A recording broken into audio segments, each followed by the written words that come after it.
America has allowed gangs to enter our country. The migrants that are coming, they're taking over every block right now. The city of Chicago is going to go up in smoke. It's going to go up in flame. Gangs in Chicago are angry over the influx of migrants and criminals in their city. They say money that should be going to the African American community on the South Side is instead going to what they call non-citizens, and warn that turf wars between Chicago's gangs and groups like Venezuela's Tren de Aragua could see Chicago, quote, go up in flames. Photographer Matt McDermott and I traveled to Chicago's South Side to see what was happening for ourselves after we heard about a police report last month that the Tren de Aragua gang had taken over an office building there. We spoke to a number of young, hardcore gang members, as well as gang elders who have retired from the life, and just regular citizens who are very much part of the community.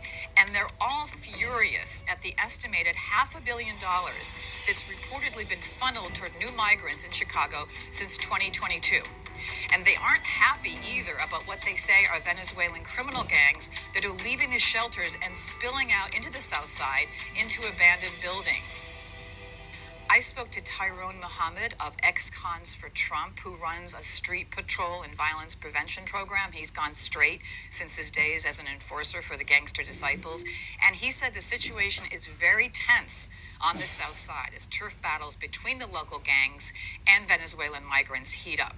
It is impossible to release gang members and criminals into our country through the borders and broken walls, and infiltrate them in our community that's already impoverished, that's already broken, that's already disinvested.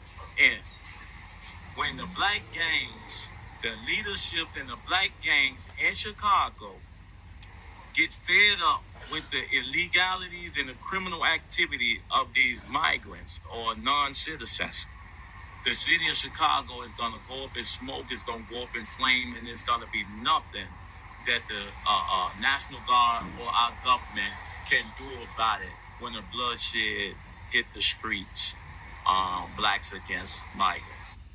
Zach Massey did time in state prison with Tyrone Muhammad, although he's only 27. He's a leader on the streets and said he's disgusted by the money going to Venezuelan migrants at the expense, he says, of the African American community. I finally actually talked to him on the translator app, and he told me all the things that he got going on, how they help him get a car, apartment, clothes, link. So it's just I just be looking at it like they ain't got no social security number. Where they come from? He probably not even here legally.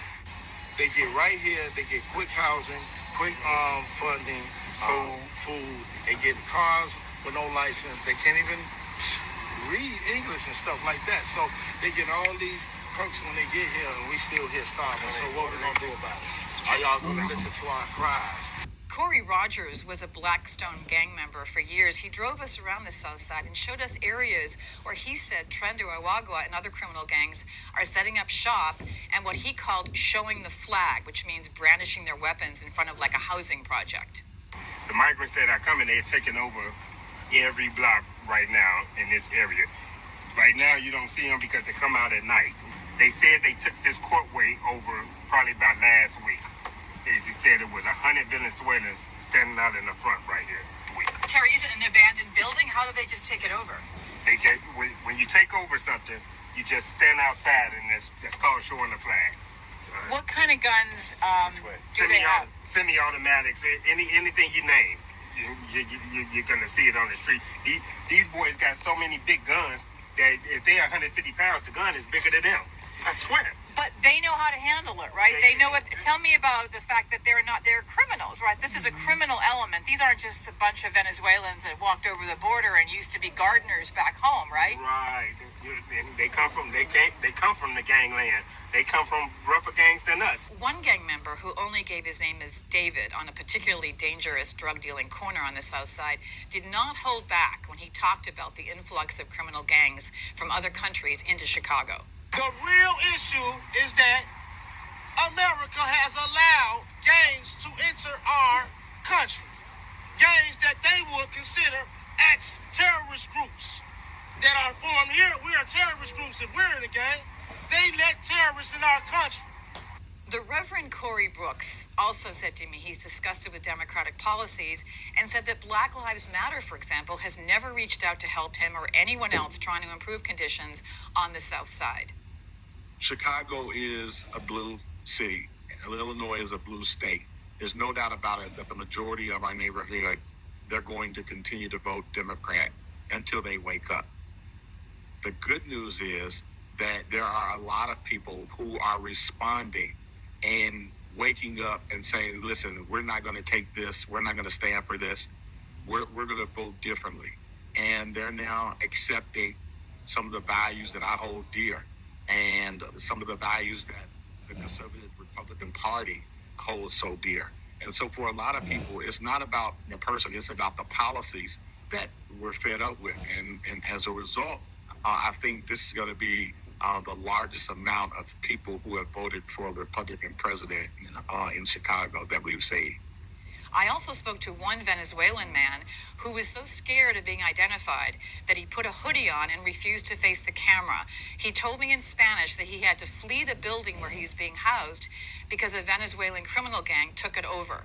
He said if they knew he was talking, they'd end his family's life back in Venezuela with one bullet.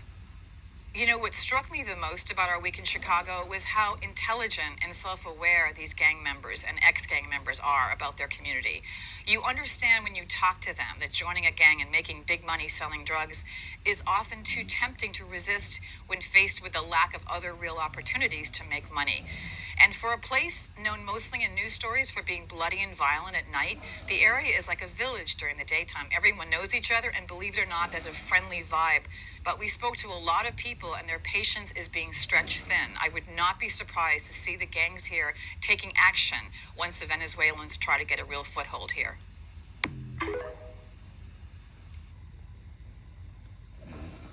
Now, before I start this video, I'd like to give a shout out to Lycotropist1 on TikTok for this video. And let me say this, ladies and gentlemen. Aren't we surprised